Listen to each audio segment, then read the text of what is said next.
मन तो तेरे हवाले मोरलिया वाले।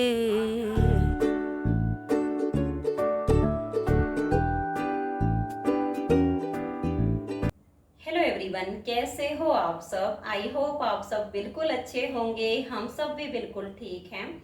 मैं सुषमा कुहाड़ SK ब्लॉग्स में आप सभी का बहुत बहुत स्वागत है। तो फ्रेंड्स, सबसे पहले आप सभी को मेरी राम राम। और बताइए कैसे हो। उम्मीद तो यही करती हूँ कि आप सब बिल्कुल अच्छे होंगे, एकदम स्वस्थ होंगे और खूब इंजॉय कर रहे होंगे।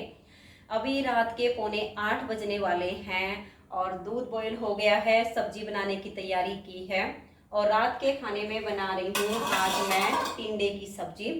रेसिपी शेयर नहीं करूँगी, इसकी रेसिपी मैंने पहले आप सबके साथ शेयर की हुई है। अगर फिर भी किसी को दोबारा से इसकी रेसिपी चाहिए तो कमेंट्स करके बता दीजिए, नेक्स्ट टाइम इसकी रेसिपी शेयर कर दूँगी। तो अभी दूध हमारा बॉईल हो चुका है और जब मैं दूध को बॉईल करती हूँ तो ये वाली प्लेट ढकती हूँ तो जल्दी से बॉईल हो जाता है। और फिर अब ये तार वाली छलनी ढकूँगी और इसको रख देती हूँ। छोंक मैंने बनने के लिए रख दिया है, अभी छोंक बनेगा तब तक सब्जी को काट लेती हूँ और आप सबको एक सुंदर सा भजन भी सुना देती हूँ, क्योंकि बहुत दिनों से मैंने आप सबको कोई भी भजन नहीं सुनाया है। तो सोचा कि चलो आज खाना बनाते टाइम एक सुंदर सा भजन सुना देती हूँ। विपत्ति का समय चल रहा है, अपने सतगुरु को याद कर लेते हैं, क्योंकि इस दुनिया में ऐसा कोई भी नहीं है जो हमारी मदद कर सके, भले ही चाहे कोई कितने भी दावे क्यों ना करे। केवल एक परम पिता परमात्मा हमारे सतगुरु ऐसे हैं जो हर पल हमारी मदद करते हैं और हर जगह पर करते हैं। तो चलिए सब्जी काट लेती हूँ। इधर ये धीरे धीरे करके मेरा लो फ्लेम पर छोंक तैयार हो जाएगा, तब तक टिंडे काट लेती हूँ। टिंडे मैंने छील के और धो लिए हैं। तो सतगुरु का शब्द है मेरा सतगुरु वैद सियाणा री मन न बज दिखावण जाना। मेरा सतगुरु वैद सियाणा री मन न बज दिखावण जाना। मेरा मालिक अजब सियाणा रे मन न बज दिखावण जाना। मेरी काया में रोग लाग गया, मेरी काया में रोग लाग गया, जाके रोग मिटाना। मेरा सतगुरु वैद सियाणा री मन न बज दिखावण जाना। सतगुरु देंगे ज्ञान की ये गोली, सतगुरु देंगे ज्ञान की ये गोली, कट गए रोग पुराना, ए मन न बज दिखावण जाना। सारी सखियों ध्यान से सुन लो, सारी सखियों ध्यान से सुन लो, ज्ञान भजन हृदय में धर लो, ज्ञान भजन हृदय में धर लो, फिर बावड़ नहीं आना। ही मेरा सतगुरु वैद सियाणा। कहे कबीर सुनो भई साधो, कहे कबीर सुनो भई साधो, जन्म मरण मुक जाना, ए मन न बज दिखावण जाना। मेरा सतगुरु वैद सियाणा, ए मन न बज दिखावण जाना। सतनाम वाहेगुरु। राधा स्वामी। तो फ्रेंड्स ये बहुत ही सुंदर सा भजन है और ये भजन हमें इस तरह से गुनगुनाते रहना चाहिए, क्योंकि जब हमें अंदर से कोई पीड़ा होती है, कोई तकलीफ होती है, तो केवल परम पिता परमात्मा हमारे सच्चिदानंद सतगुरु दाता ही हैं जो हमारी मदद कर सकते हैं। और आप सबको मैं अपनी एक आप बीती घटना भी बता देती हूँ। ये लगभग 6-7 साल पहले की बात है और उस टाइम पे मेरी कॉस्मेटिक शॉप थी और उस टाइम पे डेंगू का बहुत ज़्यादा प्रकोप हो रहा था और करवा चौथ बिल्कुल नज़दीक थी और मच्छर भी उस टाइम पे ज़्यादा हो जाते हैं। सितंबर का लास्ट होता है तो मच्छर बहुत हद से ज़्यादा होते हैं और उस टाइम पे डेंगू मलेरिया इस तरह के मच्छर ज़्यादा ही होते हैं। और मुझे दुकान पे बैठे बैठे पता नहीं किसी डेंगू मच्छर ने काट लिया। कई दिन तक मुझे बुखार चलता रहा और मैं अपना दुकान पे डेली जाती रही। मैंने एक दिन भी मतलब ये नहीं छोड़ा कि बुखार है तो मैं दुकान पर नहीं जाऊंगी। लेकिन फिर हालत बहुत ज़्यादा ख़राब हो गई और मुझे ले जाकर एडमिट करवाना पड़ा विशाल के पापा को। और मैं 3 दिन तक हॉस्पिटल में बिल्कुल बेसुध हालत में पड़ी रही थी। मुझे बिल्कुल भी ये नहीं पता था कि कौन मुझसे मिलने के लिए आया है, कौन नहीं आया है। बस ऐसा रहता था कि थोड़ी सी आंख खोल के देख लेती थी कि डॉक्टर इंजेक्शन लगाने के लिए आया है या कोई आया नहीं, तो फिर ऐसे हो जाती थी कि बेसुध सी की हालत में। और वहीं हॉस्पिटल में लगभग दोपहर 1-1:30 बजे का टाइम था और विशाल के पापा जी वहीं पर मेरे पास में जो साइड में एक बेड होता है ना, उस पर लेटे हुए थे। और मुझे ऐसा महसूस हुआ कि किसी ने मेरी छाती पे बैठ के और मुझे बिल्कुल दबा दिया है, मेरा गला दबा रहा है और मेरा दम घुट रहा है और मुझे सांस लेने में बहुत ज़्यादा दिक्कत होने लगी थी। और मैंने आंखें खोल के इसके पापा की तरफ हाथ से ऐसे इशारा किया, लेकिन मेरी आवाज़ नहीं निकल रही थी, बिल्कुल भी नहीं निकल रही थी। और मैंने देखा कि कोई नर्स आती हो, लेकिन कोई नर्स भी नहीं आ रही थी क्योंकि वो अपना दवाई टिक्का वगैरह लगा के चली गई थी ग्लूकोज में। और मैं इतनी असहाय हो गई थी कि मुझे समझ में नहीं आ रहा था कि मैं क्या करूं। फिर मुझे अपने सतगुरु का ध्यान आया और मैंने पढ़े पढ़े मैंने सोचा कि देखिए, जो हमारे आसपास लोग हैं उनको पुकारने के लिए जुबान चाहिए, लेकिन अपने सतगुरु को पुकारने के लिए केवल मन की आवाज़ चाहिए, आत्मा की आवाज़ चाहिए, उसके लिए जुबान की जरूरत नहीं होती है।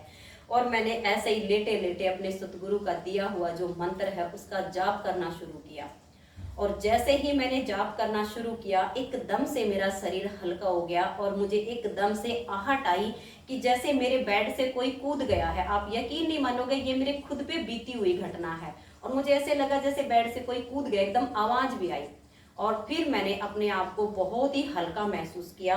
मैं उठ के टॉयलेट गई और फिर आके मैंने इसके पापा को जगाया कि ऐसे ऐसे मैंने आपको बहुत बार जगाने की कोशिश की, लेकिन मेरी आवाज़ नहीं निकल रही थी और आप सो गए थे।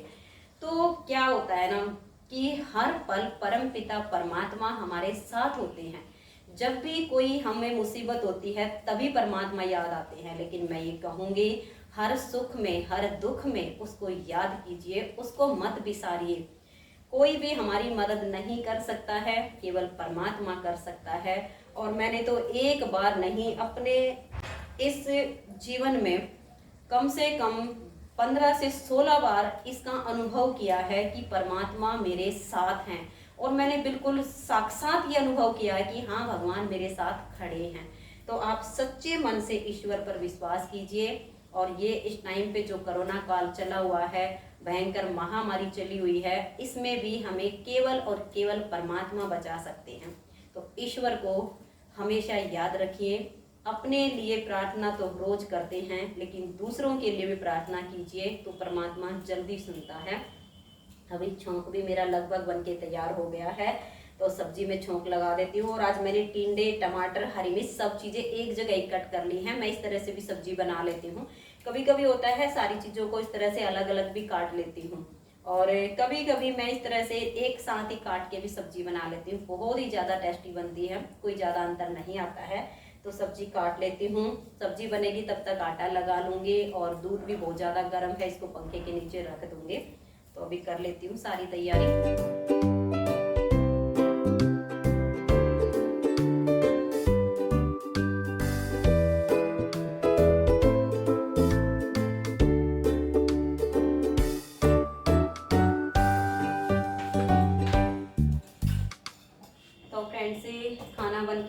है तैयार। तो आप सब भी आ जाइए और हमारे साथ रात का खाना खा लीजिए।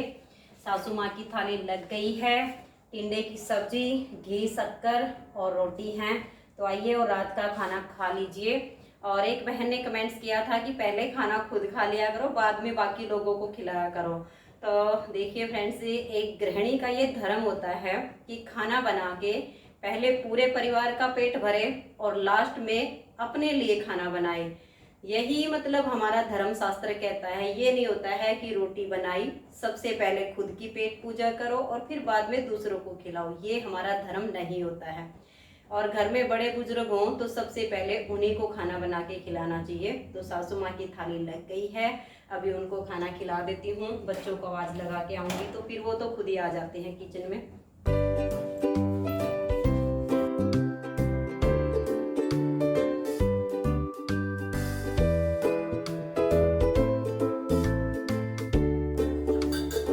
हेलो जी, आप सभी को एक बार फिर से मेरी राम राम। और अभी मेरा ये लास्ट काम बचा हुआ है, दही जमाना, सबको दूध पिलाना। तो सबसे पहले तो आप सब आ जाइए और एक दूध पी लीजिए। मन करे तो हल्दी वाला दूध पी लीजिए और मन करे तो बिना हल्दी वाला पी लीजिए। और कल भी इस टाइम पे जब मैं हल्दी वाला दूध बना रही थी तभी मैंने वीडियो का एंड किया था। कुछ बहनों ने कमेंट्स किया कि आप हल्दी को दूध में उबाल लिया करो और फिर पिया करो। तो देखिए, अगर मुझे तो पीना हो तो मैं दूध में उबाल के भी पी लूँ, लेकिन मुझे पसंद ही नहीं है हल्दी वाला दूध पीना। और विशाल के पापा ने हल्दी वाला दूध पीना तब शुरू किया था जब इनके कैंसर के लगभग 7-8 ऑपरेशन हो चुके थे और रोहतक पीजीआई में ये एडमिट थे। और ऑपरेशन के बाद जैसे वार्ड में शिफ्ट कर देते हैं, वहीं पर एक अधेड़ उम्र के आदमी थे, वो भी एडमिट थे। उनका भी ऑपरेशन हुआ था, किसी और बीमारी का था, ये वाली बीमारी उनको नहीं थी। तो उन्होंने ऐसे ही पास में बेड था तो पूछ लिया कि भाई आपको क्या बीमारी है, किस चीज़ का ऑपरेशन हुआ तुम्हारा। तो इन्होंने बताया कि भाई मुझे कैंसर है और काफ़ी सारे ऑपरेशन करवा चुका हूँ, लेकिन 6-7 महीने ठीक रहता हूँ और फिर से बीमारी मुझे दोबारा हो जाती है, फिर ऑपरेशन करवाना पड़ता है। तब उसने बताया था कि हल्दी वाला दूध पीना है, लेकिन जो मार्केट में हल्दी आती है पिसी हुई, ना तो वो हल्दी लेनी है और साबुत हल्दी लेनी है। उसको मार्केट में भी नहीं पिसवाना है, घर में मिक्सी में भी नहीं पीसना है, उसको आपने कूट लेना है। और कूटने के बाद जो आटा छानने की छलनी होती है या कपड़ा होता है जो थोड़ा सा छिनका हुआ सा होता है, उसमें से छान लेना है और दूध को उबाल के और उसको मीडियम कर लेना है, ना ज़्यादा गर्म ना ज़्यादा ठंडा।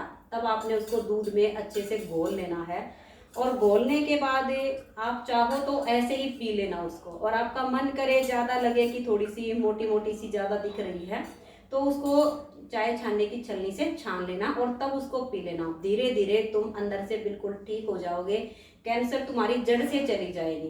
तो इस वजह से ये इसको दवाई के तौर पे बनाकर पीते हैं। अगर इसको मैं फिर वही दूध में उबाल दूंगी तो जो इसके पोषक तत्व है ना हल्दी के, वो ज़्यादा गर्म होने के बाद नष्ट हो जाएंगे और उनको नष्ट नहीं करना है। नहीं तो मिक्सी में ना पीस देती मैं, इतना झंझट क्यों करना है, कूटना है, छानना है।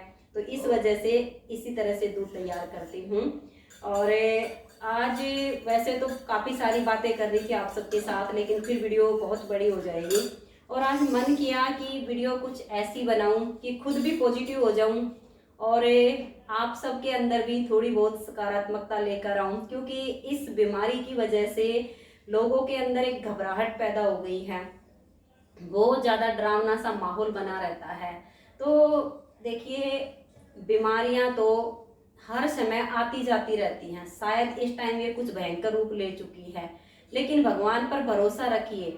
उसने जितना समय हमको दिया है ना इस धरती पर रहने के लिए, उसको कोई भी नहीं छीन सकता है, कोई भी नहीं। कहते हैं ना, जाको राखे साइया तो मार सके ना कोई। इसलिए मैं तो यही कहूंगी कि अपना विश्वास परम पिता परमात्मा पर बनाकर रखिए और खुश रहिए। खुश रहने से ज़्यादा अच्छी कोई दवाई हो ही नहीं सकती है। जितना आप खुद को पॉजिटिव रखोगे उतना आप स्वस्थ रहोगे, और जितना हम इसके बारे में सोचेंगे उतना ही हम अपने आप को बीमार महसूस करेंगे। तो इसलिए खुश रहिए। बीमारी आई है, महामारी है, ये आई है तो चली जाएगी। हर 100 साल के बाद एक बार महामारी जरूर आती है।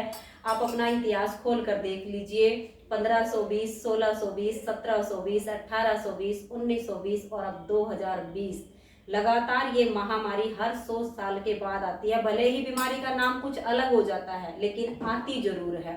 तो आप घबराइए मत, खुश रहिए। तो फ्रेंड्स, आइए और दूध पी लीजिए। आज की इस वीडियो का मैं यहीं पर एंड करती हूँ। मिलते हैं एक अच्छी सी वीडियो के साथ। तब तक के लिए आप सभी को मेरा प्यार भरा नमस्कार। राधा स्वामी, राधे राधे, जय श्री राधे, बाय बाय।